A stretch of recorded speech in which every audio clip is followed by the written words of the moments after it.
Hi, welcome to Shoreline Painting. Thanks for joining in. Today we're going to be starting our series on how to paint kitchen cabinets, and we're going to be going through the tools that are necessary to do your job from start to finish.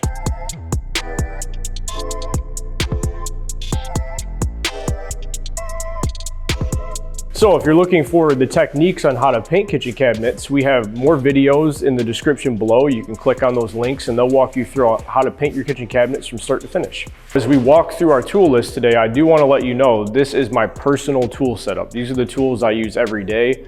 So if you're just someone doing this on the weekend and you don't really want to spend as much money, I will provide a DIY tool list where you can get tools that are very similar in results, but don't have to spend as much money. That list will be linked in the description below. So let's go through our tool list today and let's go through some of the most important items. I believe one of the most important items is going to be your sanding and your dust extraction or your vacuum. I invest in the Festool. Festool is a great product.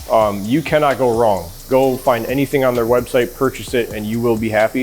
As far as sanders go, make sure you purchase the Square Sander. That's what you're gonna wanna get. It has the best edges to fit inside all the corners of the doors. It's gonna help you complete your project much easier. So you're also gonna wanna grab a brush attachment, and this goes with your vacuum. So as you're going to go vacuum your surface, this is gonna agitate the dust. It's gonna scuff up the surface, and it's gonna grab onto some of that loose dust. So this is important.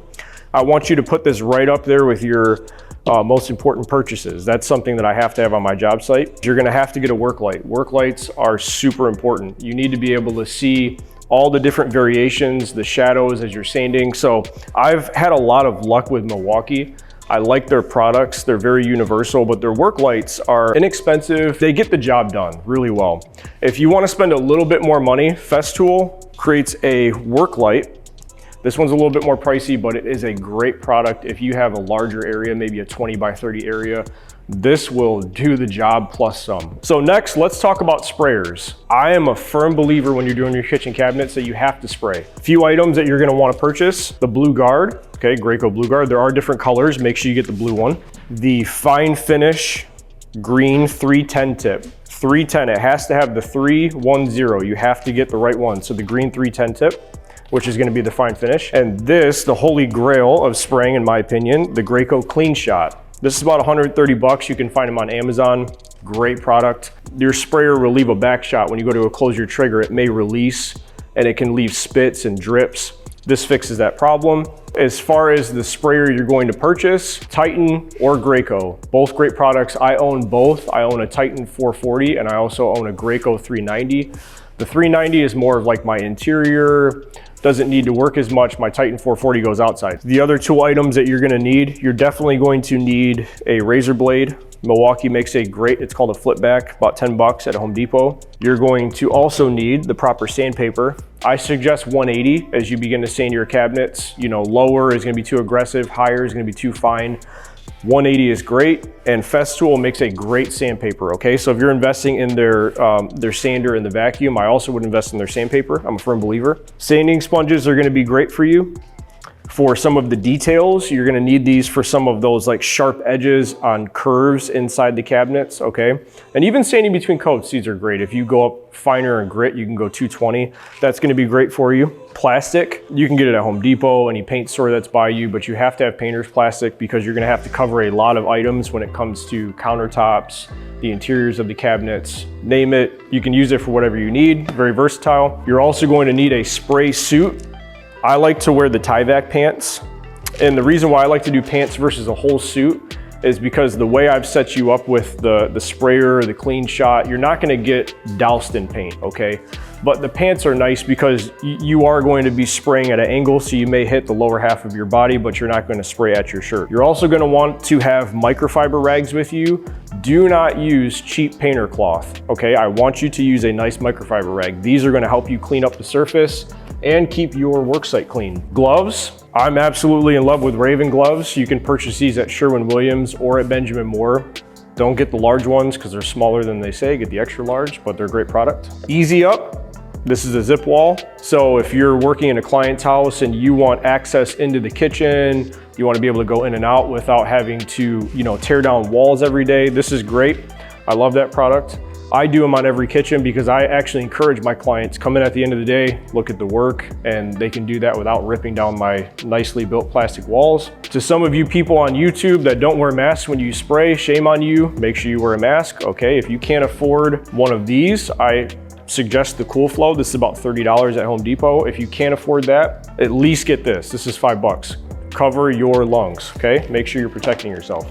Another item that I would really suggest to you, and this is kind of a funny one that I don't think anyone would think of, is a dowel rod. This is a 3/16 dowel rod, and when you go remove door handles, there's always that hole that you need to fill in. I hate trying to pack them with fillers. This is great. You just put a little bit of wood glue, kind of just place it in the hole, and then you can slice it off with this fine saw. That's why I actually have this here, because I'll ride it on the flat surface of the door, cut it off, and then I almost have a perfect surface to sand smooth. Having said that, you're probably going to need to cover that area. There might be a little divot around the hole or any type of filling on the cabinet doors.